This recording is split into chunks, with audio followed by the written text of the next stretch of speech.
उद्योगपतियों के हाथ में पूरे देश को नीलाम किया जा रहा है। आज उसको बचाने का वक्त है, आज झारखंड को भी बचाने का वक्त है। वैसे लोगों के हाथों में सत्ता नहीं आनी चाहिए जो देश के संपत्तियों को बेचकर उद्योगपतियों के हाथों में बेचता है। उससे देश को बचाना है, उससे झारखंड को बचाना है।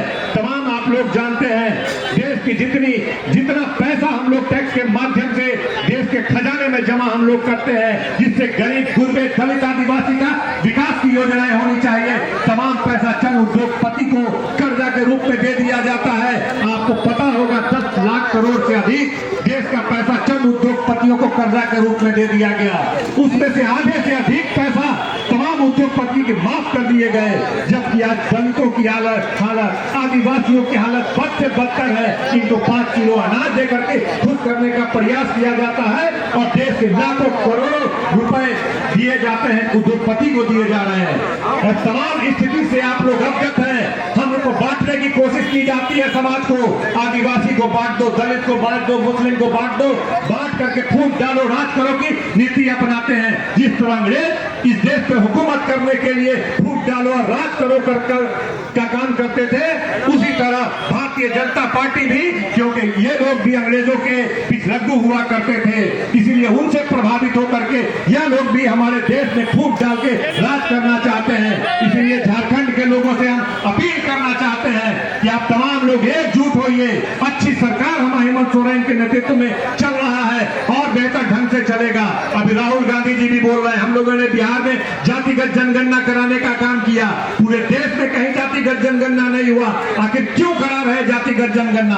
क्यों हम चाहते हैं देश में जातिगत जनगणना हो? क्यों हम चाहते हैं झारखंड में भी जातिगत जनगणना हो? इसलिए चाहते हैं कि देश के संपत्ति पर चंद लोगों का कब्जा है, देश के नौकरियों पर चंद लोगों का कब्जा है, तमाम चीजों पर चंद लोगों का कब्जा है। हमारे जो आदिवासी हैं, हमारे जो दलित हैं, हमारे जो पिछड़े हैं, हमारे जो मुसलमान हैं, मात्र 10 से 15% संपत्ति, जिसकी आबादी 85% है, उसके पास 10 से 15% संपत्ति है, 10 से 15% नौकरी है, 10 से 15% उनके पास तमाम जगहों पर स्थान मिला हुआ है और तमाम चीजों पर दूसरे लोगों का कब्जा है। इसीलिए हम लोगों ने तय किया कि जातिगत जनगणना हो, तमाम लोगों के बारे में पता चले किसके पास कितनी संपत्ति है और कितने लोगों को नौकरी मिला है, कितने लोगों को नहीं मिला है, समान रूप से वितरण किया जाए देश की संपत्ति का। इसलिए बिहार में जातिगत जनगणना किया। केवल जातिगत जनगणना नहीं किया हम लोगों ने, जब लालू जी सत्ता में आए, अभी आज से साल भर पहले,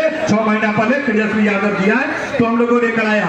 ये कराने का यह फायदा हुआ कि हम लोगों ने दलितों का आरक्षण को बढ़ा दिया, हम लोगों ने उसमें आदिवासी का आरक्षण बढ़ाया, वहां पर हम लोगों ने पिछड़ों का आरक्षण बढ़ाया, ताकि नौकरी में, शिक्षा में तमाम लोग उसमें आ सके।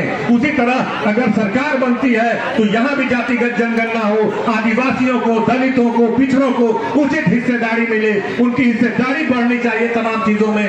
इसलिए आप लोग से कहने आए हैं कि तमाम लोग मिलजुल करके एक बड़ी लड़ाई है और आपस में बांटने, फूट डालने की साजिश की जाती है। तमाम लोग मिलकर के हेमंत सोरेन जी के नेतृत्व में सरकार बनाइए। आप लोग देखते हैं जब यह लोग वोट से हार जाते हैं तो विधायकों को खरीद करके लोकतंत्र की हत्या करके यह लोग सरकार बनाने का काम करते हैं। जब वह भी नहीं कर पाते हैं तो नेता को आपके जेल भेजने का काम करते हैं। आपने देखा किस तरह हेमंत सोरेन जी को जेल में भेजने का काम किया, आपने देखा किस तरह केजरीवाल जी को जेल में भेज करके लोकतंत्र की हत्या करने का काम किया। इसलिए बदला लेने का वक्त है। लोकतंत्र बचाने वाली तमाम ताकत जो लोकतंत्र पे विश्वास करता है, लोकतंत्र का मतलब होता है जनता का राज, जनता का शासन, और आप जिसको जिताते हैं, जिसकी सरकार बनाते हैं, उसके विधायकों को खरीद करके अपनी सरकार बनाने का यह लोग काम करते हैं। आपके नेता को उठाकर झूठे केस में जेल में बंद करने का काम करते हैं। इसीलिए अपने आप को जगाइए और वैसे तमाम जुल्म, ज्यादती, अन्याय, अत्याचार का बदला लीजिए। न केवल हेमंत सोरेन, न केवल केजरीवाल,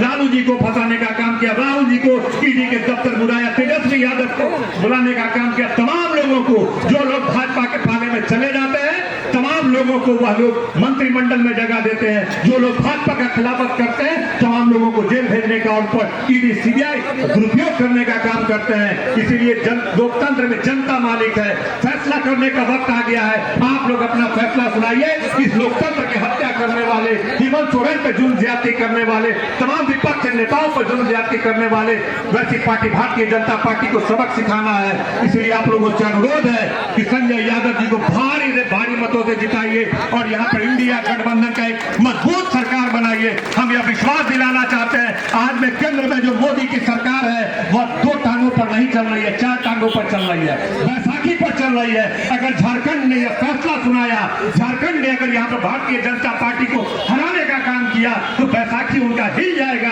और वह सरकार गिर जाएगा, मोदी जी गिर जाएंगे। इसलिए आपके हाथ में है, न केवल झारखंड का भविष्य, पूरे देश का भविष्य आपके हाथ में है। इसलिए आप लोगों से करबद्ध प्रार्थना है, गुजारिश है कि एक वोट संजय यादव जी को जिता करके हेमंत सोरेन जी की सरकार बनाइए। हमें विश्वास है न केवल झारखंड से भाजपा भागेगी, पूरे हिंदुस्तान में भाजपा सरकार गिरने का काम इसी झारखंड, इसी गोड्डा से शुरुआत होगा। बहुत बहुत धन्यवाद, बहुत बहुत धन्यवाद।